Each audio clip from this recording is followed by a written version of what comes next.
Life is hard.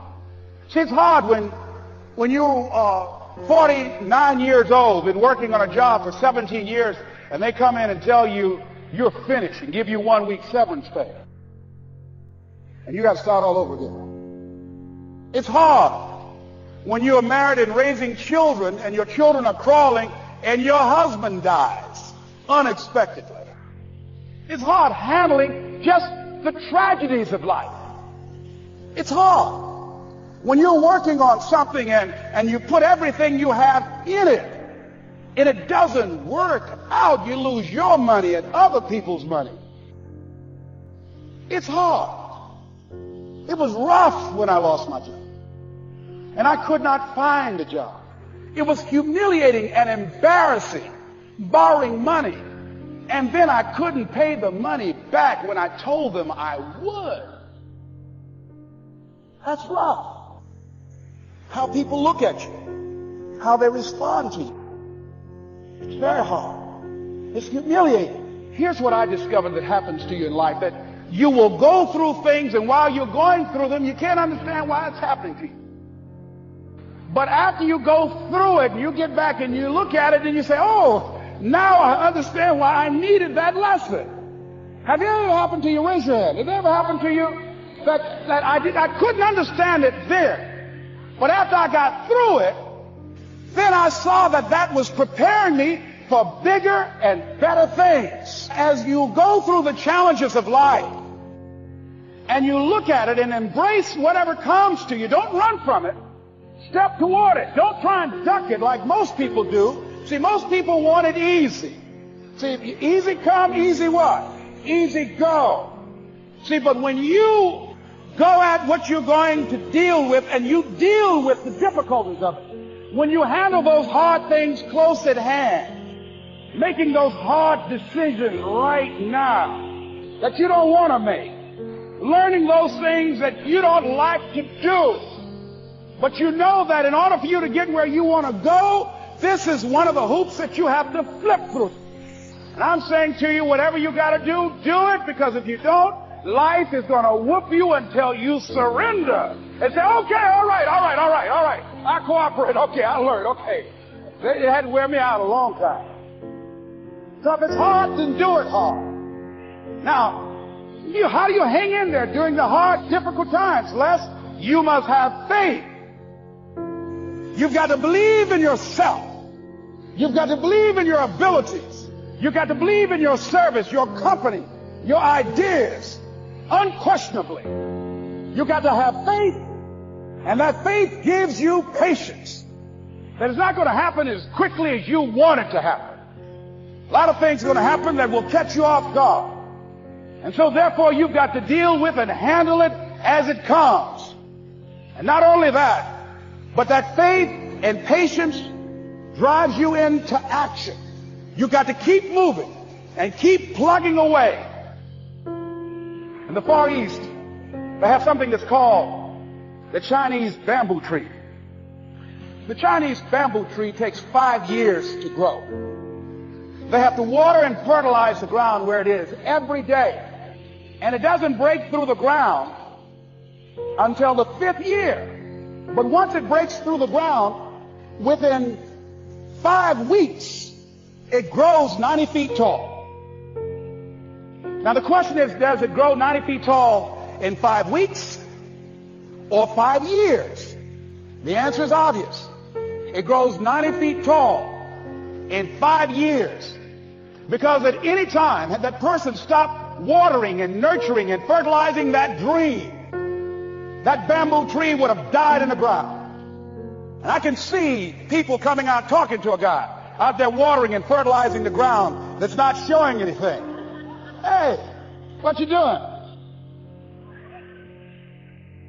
Been out here a long time, man. And the conversation in the neighborhood is, you growing a Chinese bamboo tree, is that right? Yeah, that's right. Well, even Ray Charles and Stevie Wonder can see ain't nothing showing. You know that's how people are going to do you? So how long have you been working on this? How long have you been working on your dreams? And you have nothing to show. This is all you got to show. People are going to do that to you. And some people, ladies and gentlemen, they stop because they don't see instant results. It doesn't happen quickly. They stop. Oh, no, no, no, no. You got to keep on watering your dream. And when it began to happen, they stopped laughing. They said, look, whoa, look here. Look how, hey, man, I know you can do it. Look here, you got a job here?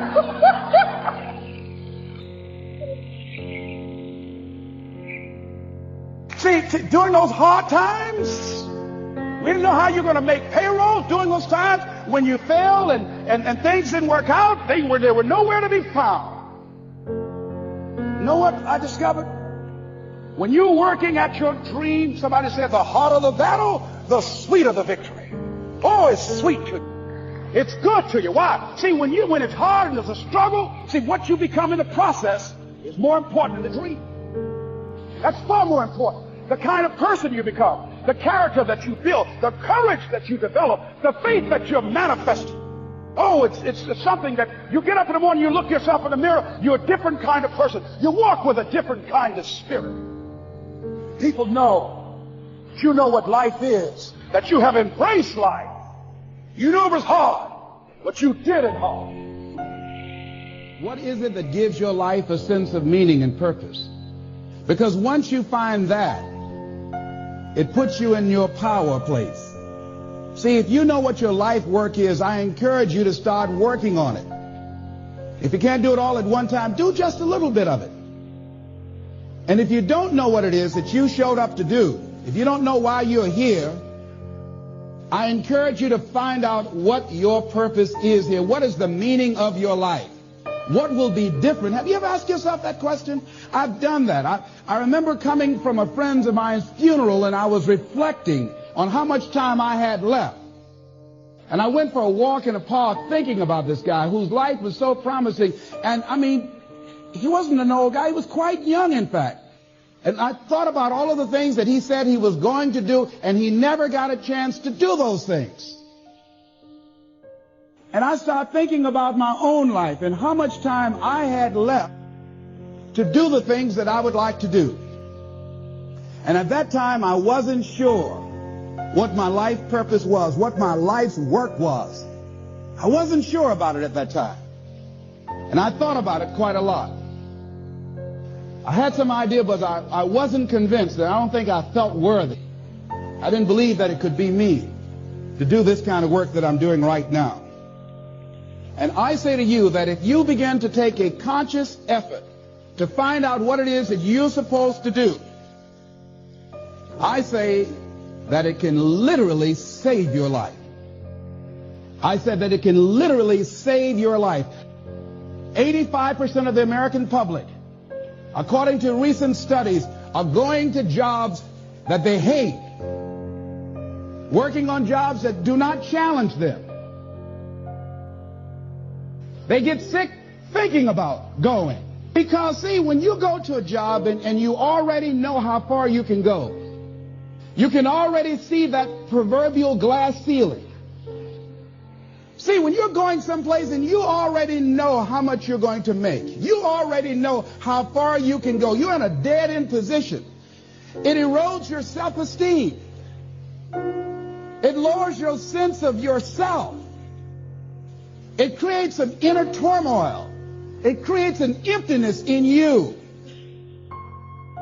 So I say that your life is worth finding what it is that you're supposed to do.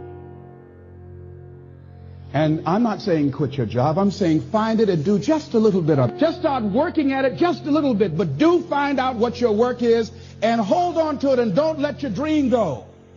Don't let it go. See, and here's something else I want you to begin to look at. Why is it that most people don't pursue their dreams or don't do better than what they're doing if they're capable of doing it? I think that many of us don't go the next step because we don't know what to do yet. And I say that the reason that we don't even explore the possibility of what to do is because subconsciously we don't believe that it can happen for us, and we don't believe that we deserve it. So here's what I'm suggesting. How much time do you spend working on you? How much time do you spend every day working on your dream? In the last 90 days, how many books have you read? In the last year, what new skill or knowledge have you acquired? What kind of investment have you made in you? So I'm saying that as you begin to look at where you want to go, if you want to make it today, and things are changing so fast you have to literally run to stand still, I'm saying that you've got to make some conscious effort to begin to work to develop you. Here's something else. Most people are not living their dreams because of fear, ladies and gentlemen. Fear, limited vision, and lack of self-esteem is what keep most people doing things they don't want to do. The same reason that people stay in relationships where they're abused or they're unhappy or it's unfulfilling, they can't see themselves beyond that relationship. They can't see themselves enjoying life without that person. They think that this is all that they can do. The same reason that people get stuck at a certain level in life. They can't see things being better for them. And they think that this is it and this is all they deserve. This is all they've ever seen. It's been passed on to them. And they think that this is it for them. Oh, no. I was looking what Dr. Blanton, Smiley Blanton, who is a colleague of Dr. Norman Vincent Peale, what he said about fear. He said, fear is the most subtle and destructive of all human diseases. Ladies and gentlemen, fear kills dreams. Fear kills hope. Fear put people in the hospital. Fear can age you. Fear, ladies and gentlemen, can hold you back from doing something that you know within yourself that you're capable of doing, but it will paralyze you. And it seemed like you're in a hypnotic spell. And I ask you a question, what is the benefit? What's the benefit of allowing fear to hold you back? What's the benefit of giving up on yourself? Of not stepping out on life and taking life on? What is the benefit for you? What's the plus in that? It's one of the things I had to ask myself. So I didn't want to make any mistakes. I wanted everybody to like me. I wanted to be perfect the first time I did something. It's not going to happen. You're going to make some mistakes. You're going to hurt some folks' feelings. You're going to create some enemies whenever you decide that you want to begin to take life on. You've got to ask yourself, how long am I going to allow this to hold me back? I like what Zig Ziglar says. He said, fear is false evidence appearing real. That is an illusion that we create in our mind. It is a state of mind that can be changed. So let's look at how we can begin to take some steps to restructure that fear, to begin to expand our visions of ourselves, to begin to increase our self-esteem. Webster said that self-esteem means confidence and satisfaction in oneself. Look at your life right now. Whatever you've done up to this point in time, your life is working. Whatever you have produced, it came out of you as a result of the kind of person that you have become. It's a result of your choices. It's a result of your consciousness. Now you have to ask yourself, are you satisfied with what you have produced?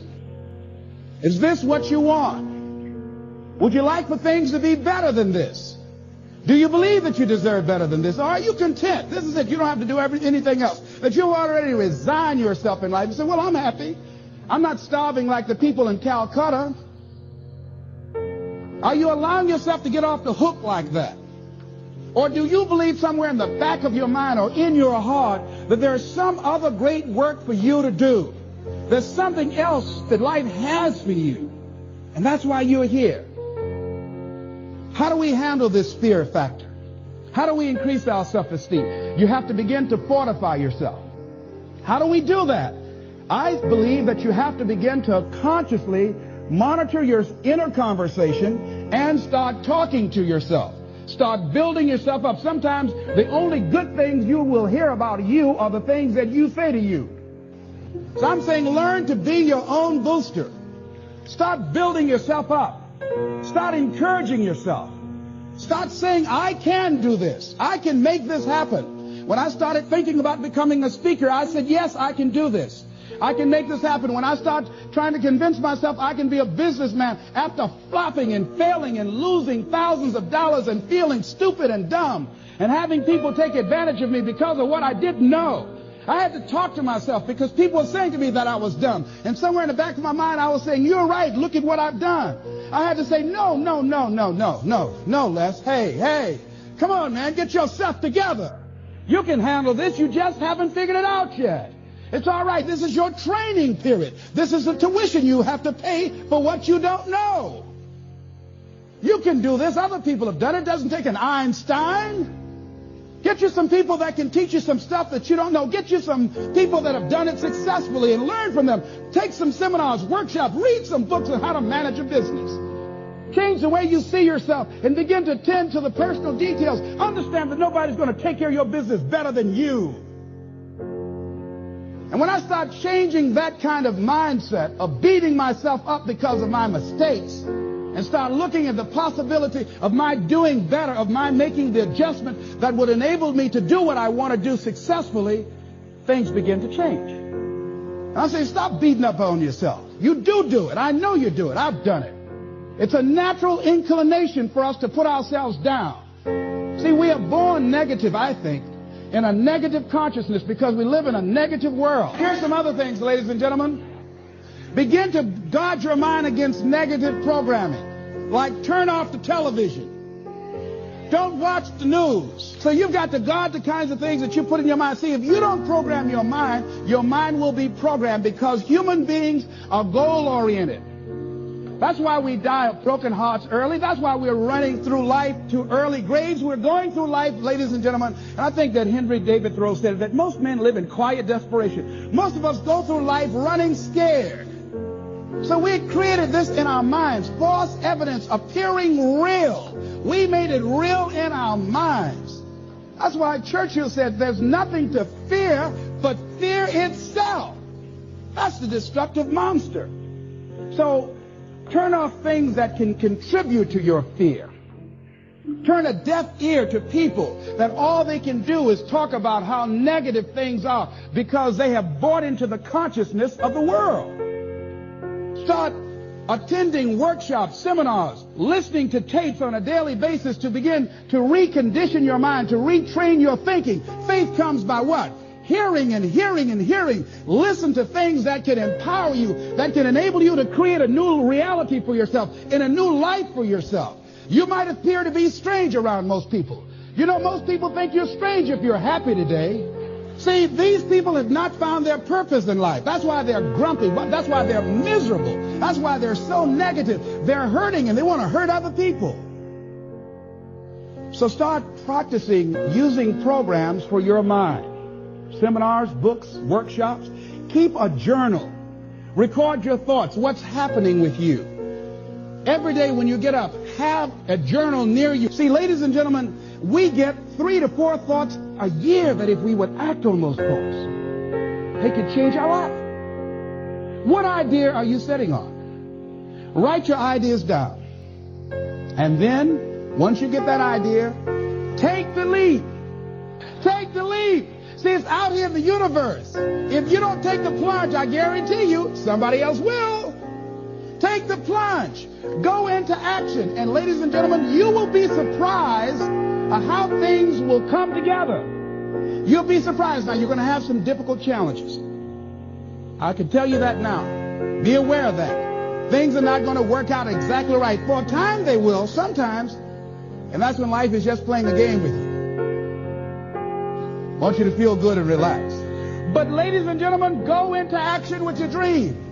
And don't avoid where the fights are. Get in the midst of the fight.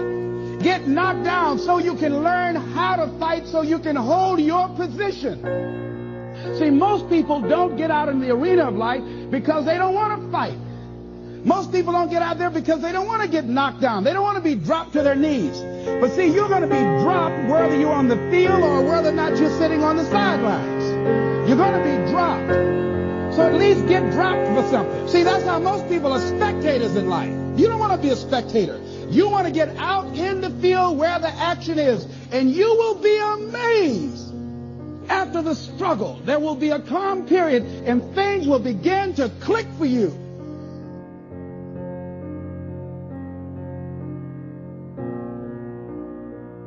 You will fail your way to greatness. Most people allow their fear of failure to outweigh their desire to succeed. When you're willing to fail again and again and again, when you make up your mind to become unstoppable, when you make up your mind to become a no matter what person, then that will then give birth to a part of yourself that you don't know right now. Imagine, if you will, being on your deathbed and standing around your bed, the ghost of the dreams, the ideas, the abilities, the talents given to you by life, and that you, for whatever reason, you never went after that dream. You never acted on those ideas. You never used those talents. You never used those gifts. And there they are standing around your bed looking at you with large angry eyes saying, "We came to you, and only you could have given us life. And now we must die with you forever." See, most people stop short of their dreams and park and get off the highway of life because of the rejections of life. You will always be rejected. It's no big deal. Jack Canfield said rejection is a myth. It's not like when somebody says no and then they slap you. No, it's just, to me, make no your vitamin. Get excited about the no. Why? Because every time someone says no, that brings you another step to a yes. You're getting closer. Trust me, you will win if you don't quit. You will win if you don't quit. Even a broke clock is right twice a day. As you go through the challenges of life and you look at it and embrace whatever comes to you, don't run from it. Step toward it. Don't try and duck it like most people do. See, most people want it easy. See, easy come, easy what? Easy go. See, but when you go at what you're going to deal with and you deal with the difficulties of it, when you handle those hard things close at hand, making those hard decisions right now that you don't want to make, learning those things that you don't like to do, but you know that in order for you to get where you want to go, this is one of the hoops that you have to flip through. And I'm saying to you, whatever you got to do it, because if you don't, life is going to whoop you until you surrender. You have something that you brought to the universe, and that if you decide that my life deserves my developing this what I do well, and becoming the best at it, and mastering myself, and seeing what I have within me, if you decide to drop your buckets where you are and develop your gifts, I grant you, you'll never ever be without. I grant you that your gifts will take you places that will literally amaze you. I grant you that if you begin to work to develop your gifts, you'll develop a strong sense of happiness. You'll get a larger vision of yourself, because part of beginning to get a larger vision of yourself, all of us need some area of our lives where we can have a feeling of competence. And people know when they think about this area, that's something you do. That you eat and sleep that. And that you do that. You do that. Changing is not easy. That changing your life, changing habits, reinventing yourself, picking yourself up after life has knocked you flat on your back. I've got to say, when life knocked you down, try and land on your back, because if you can look up, you can get up. Well, that sounds cute, but that's not easy. When I was diagnosed with prostate cancer 17 years ago, that first time that happened, I said, hey, I can handle this. Then when it came back a year later, last year, 17 years later, and this time it metastasized to 7 areas of my body and ate 40% of my T1 vertebrae. Now the stakes are higher. Is this life saying, okay, Mr. Motivator, you beat cancer the first time. What you gonna do now? I started laughing. When the doctor told me, he said, why are you laughing? Are you in denial? I said, no. I said, I feel like Mother Teresa. He said, what do you mean? She said, Lord, I know you know how much I can bear. I just wish you to have so much confidence in me. I said, the stakes are higher. So I've got to dig in and got to fight more. Because at the end of the day, life is a fight for territory. And once you stop fighting for what you want, what you don't want will automatically take over. And so it's a fight, it's a challenge in life. Every day, And what we have to do is embrace it. What we have to do is see it as a project to be worked on. In life, you will always be faced with a series of God-ordained opportunities, brilliantly disguised as problems and challenges. And so I see even cancer as a gift, as a God-ordained opportunity. If you die today, what dreams, what ideas, what talents, what books, what music, what leadership, what voice will die with you? There are a lot of people who are biting their fingers in fear that they might lose their jobs. But there are few people who have decided within themselves, I'm going to make it. Some people aren't waiting to be cut. Some people are moving on their own because they feel within themselves, I've got what it takes to make it. They're not afraid about tomorrow because of how they see themselves, because of what they feel that they deserve, because of what they feel that they can create for themselves. Because these people have decided, as they look at the future, as they look at themselves, there's a way. Where there's a will, there's a way for me to begin to create a way out of no way. And when you have that kind of consciousness, when you have that kind of spirit, nothing can stop you. Nothing.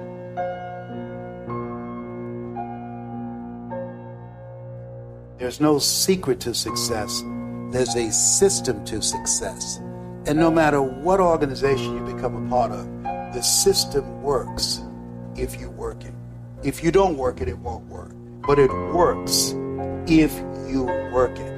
And that's one four-letter word that most people don't like. They're not willing to work. There are winners, there are losers, and there are people who have not discovered how to win. And all they need is some coaching. All they need is some help and assistance, just a little support. All they need is some insight or different strategy or plan of action to make some adjustments that will open up the key to a whole new future for them, that will give them access to the unlimited power that they have within themselves. That's all that they need. So what I want you to do is think about something you want for you, that's real for you, that's important for you, that will give your life some special meaning and power. And I don't even want you to say, I can do that. I don't want you to assume that. See, 5 years ago when I started out in this area, I would not have been able to make the mental leap that I would be up to where I am right now. I don't want you to begin to just psych yourself out. No. I want you to be able to say something to yourself that will enable you to maintain a level of integrity with yourself. That when you say this, even when you face tremendous setbacks, it will be a benchmark to keep you in the game, to keep you moving forward and experimenting and readjusting your strategy and your plan of action, continuously looking for ways to win. I think we have to reflect on, who am I? Why am I here? What drives me? If I died today, what 3 words would I want said about me if I died today? What is it that defines me? And how do I define myself? So I went to the next mode necessary to start talking to people and seeking and asking for what I wanted and leveraging relationships and trying to find out, how do the people do it that went ahead of me? How do they do it? And then what is it I need to do? How is it I need to train myself, to develop myself? What's the resources that will be required in order to make it happen? And as I start seeking out and asking questions, I started running into people who said, I know someone who can help you do that. And they helped me get connected with those people. Remember, we have so much energy that can take us so far. It's necessary that you hook up with some other energy that can take you to the next level. I hooked up with them. They said, let's go. I said, away we go.